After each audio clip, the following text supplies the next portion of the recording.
नमस्कार दर्शकों और साथियों, मैं हूं शशि शर्मा। आप देख रहे हैं दबंग खबरें। आज हम सवेरे 10 बजे भाईंदर सेकेंडरी स्कूल में मौजूद हैं और कल जो महेश नगर नंबर 2 जिसके 3 छज्जे गिर गए थे और महानगर पालिका शासन प्रशासन ने मुस्तैदी से लोगों को वहां से हटाकर दूसरी वैकल्पिक जगह देने की बात कही थी, तो वो है वैकल्पिक जगह। ये साथ में देख रहे हैं आप, ये भाईंदर सेकेंडरी स्कूल का कमरा है और इस कमरे में इंसान तो क्या जानवर भी नहीं रह सकता, जिस तरह से ये बदबू मार रहा है। मैं कहना चाहता हूँ यहाँ के नेताओं से, यहाँ की विधायिका से कि आप तो बिल्डर हो, आपके पतिदेव बिल्डर हैं। बहुत सारी बहुमंजिला इमारतें आपकी जो आप अपने चुनावी क्षेत्र के रहवासियों को कम से कम 2-4-5 दिन के लिए वैकल्पिक व्यवस्था वहाँ करवा सकती थी, लेकिन आपने ऐसा नहीं किया। सिर्फ और सिर्फ यातनाएं देने के लिए ये कमरा, देखिए कैसे रह सकता है इंसान यहाँ अपने परिवार के साथ में। तावते तूफान ने जिस तरह से अपना कहर बरपाया था, उसका मंजर देखिए मेरे पीछे किस तरह से छज्जे गिर गए और 40 फ्लैट थे और 10 दुकानें थी और उन लोगों को महानगर पालिका कर्मचारियों ने, फायर ब्रिगेड के कर्मचारियों ने और पुलिस के कर्मचारियों ने तैदी से मिलकर रेस्क्यू करवाया। लेकिन बड़ी दुख की बात है, यहाँ के लोगों को सामान निकालने का मौका भी नहीं दिया गया।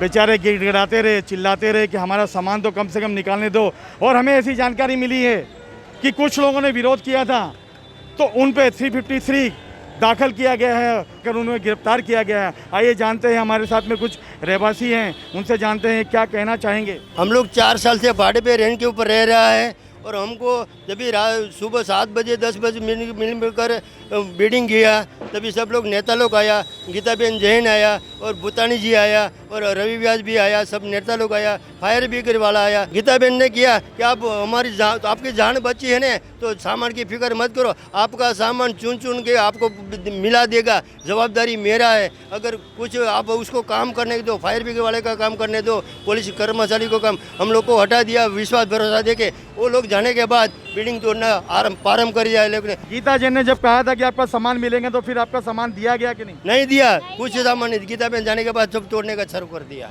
क्या कहेंगे आप? सर मैं 3 साल से रहता हूँ, पेशे से मैं डॉक्टर हूँ, लेकिन मेरी कुछ ये था कि बैड लक कि मैं यहाँ पे आ गया। एक्चुअली इन लोग का बहुत बड़ा गलती है, कहीं पर भी ऐसे वो मलबा ही गिरा था, ऐसे स्लैब गिरा था, कोई ज़्यादा ऐसे हुआ नहीं था। अगर आप चाहते म्यूनसिपलिटी वाले कोई भी रिक्वेस्ट करके 1 दिन का समय दे सकते थे, इन लोग हमारा सामान निकाले। बहुत मुश्किल से हम लोग ने सामान खड़ा किया था, हमारे साथ में पूरा 40 फ्लैट है, उन लोग ने सारे ये चीज़ किया था, तो बहुत ही गलत किया है प्रशासन ने हमारे साथ। अभी इसका नुकसान भरपाई कौन देगा? बड़े बड़े लीडर्स लोग आते हैं, काय के लिए आते हैं? दिखाने के लिए आते हैं और कुछ नहीं करते। कल 7 बजे जैसे ही पहले सीढ़ियों का स्लैब गिरा गया, उसके बाद में इन्होंने हमको बोला गया कि आप बाहर निकल आओ सुरक्षित, उसके बाद में हम आपको निकालेंगे, आपका सामान भी मिल जाएगा।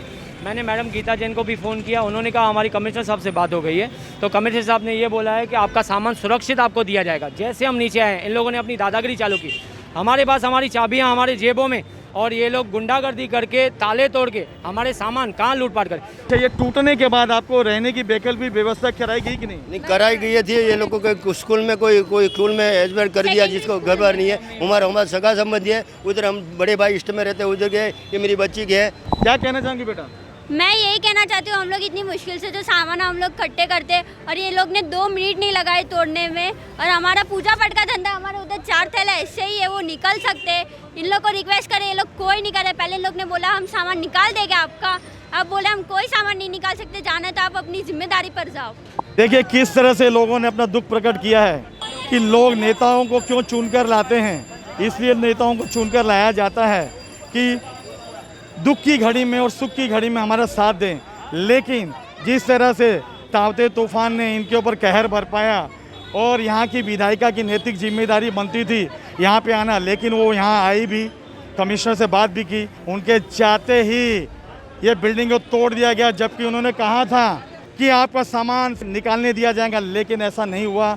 यहाँ के मनपा आयुक्त जो है बड़ा सराहनीय कार्य कर रहे हैं, उन्होंने कोरोना काल में बड़ा कोरोना को कंट्रोल किया है, बहुत सराहनीय भूमिका है। आयुक्त की जो नियुक्ति हुई है वो गीता जैन के सिफारिश पे हुई है, ऐसा हमारे पास पत्र है। इन्होंने उसके बावजूद भी आयुक्त को निर्णय लेना पड़ा तोड़ने के लिए, जबकि एक घर बनाने के लिए तिनका जोड़कर घर बनता है, तब जाके रहने के लायक बनता है। एक झटके में आशियाना टूट जाता है तो किस तरह से कहर बरपता है ज़िंदगी पे, ये मेरे पीछे देख रहे हैं इन लोगों की व्यथा। पिछले वर्ष गीता जैन ने इंद्रलोक में क्वारंटाइन सेल महानगर पालिका को दिया, जो उनकी बहुमंजिला इमारत थी, MMRDA को हस्तांतरित करनी थी और उन्होंने वो इमारत, लेकिन इस वक्त ज़्यादा रहने की जरूरत थी, सिर्फ 4-5 दिन के लिए वैकल्पिक व्यवस्था उनको दे सकते थे लोगों को घरों में रहने के लिए, लेकिन ऐसी जगह सेकेंडरी स्कूल में दी गई जहां तो जानवर भी नहीं रह सकते बदबू में। कैमरामैन प्रभात मिंदा के साथ शशि शर्मा।